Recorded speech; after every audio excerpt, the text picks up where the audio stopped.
First ಅಲ್ಲಿ ಬೇರೆ bus ಬದಲು ಮಾಡಿ ಮೇಲೆ ಬಂದು ನಾಳೆಗೆ ಈ ಕಾಯ ಬದಲು ಬಸ್ಸಿಗೆ ಬರೋಲ್ಲ ಬಸ್ಸಿಗೆ ಅಲ್ಲಿ ಹೋಗಿ ಫೋನ್ ಮಾಡಿ ಒಂದು ಚೀಟಿ ಕಳಿಸ್ಬಿಡ್ತೀನಿ ಅಡ್ಡಿಲ್ಲ ಇಲ್ಲ ಇಲ್ಲ ಇಲ್ಲ ಬಸ್ ಇದೆ ಬಸ್ ಇದೆ ಬಸ್ ಐತೆ ನಿಲ್ತೀರಾ ನಾ ಸರಿ ಇವರೆಲ್ಲ ಇವರೇ ನೋಡಿ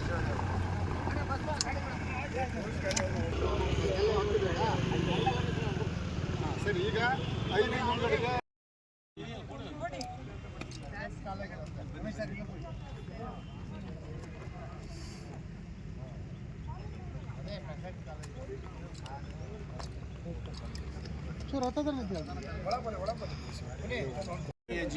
ವರ್ಷಗಳ ರಾಜಕೀಯ ಜೀವನದಲ್ಲಿ ಅವರು ಕೊಟ್ಟಂಥ ಸೇವೆಗಳನ್ನು ಸ್ಮರಿಸಿ ಅವರು ಮಾಡಿದಂಥ ಹೋರಾಟಗಳನ್ನು ಸ್ಮರಿಸಿಕೊಂಡು ಅವರಿಗೆ ಒಂದು ಸನ್ಮಾನವನ್ನು ಮಾಡ್ತಕ್ಕಂಥ ಕಾರ್ಯಕ್ರಮ ತಮಗೆ ಈಗಾಗಲೇ ಗೊತ್ತಿದ್ದ ಹಾಗೆ ಚಿತ್ರದುರ್ಗದಲ್ಲಿ ನಡೀತದೆ. ಇದು ರಾಷ್ಟ್ರ ಮಟ್ಟದ ಕಾರ್ಯಕ್ರಮ.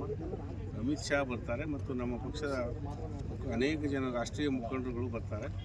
ಅವರಿಗೆ ನಾವು ಇಲ್ಲಿವರೆಗೆ ಯಡಿಯೂರಪ್ಪ ಕೊಟ್ಟಂಥ ಬಡವರ ಕಾರ್ಯಕ್ರಮಗಳು, ರೈತರ ಪರವಾದ ಕಾರ್ಯಕ್ರಮಗಳು, ಸ್ತ್ರೀಯರ ಪರವಾಗಿ ಕೊಟ್ಟಂಥ ಕಾರ್ಯಕ್ರಮಗಳು ಇವೆಲ್ಲವನ್ನು ಸ್ಮರಿಸಿ ಅವರಿಗೆ ಸನ್ಮಾನ ಮಾಡ್ತಕ್ಕಂಥ ಒಂದು ಅಭಿಮಾನೋತ್ಸವ ಕಾರ್ಯಕ್ರಮ ಇದು.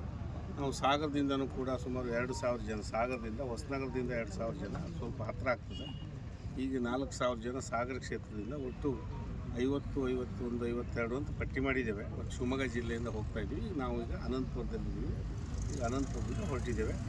ಮಧ್ಯಾಹ್ನ 1 ಗಂಟೆಗೆ ಪ್ರಾರಂಭ ಆಗ್ತದೆ ಕಾರ್ಯಕ್ರಮ, 5 ಗಂಟೆಗೆ ಮುಕ್ತಾಯ ಆಗ್ತದೆ. ಅದರಲ್ಲಿ ಭಾಗವಹಿಸಿ ಬರ್ತೇವೆ.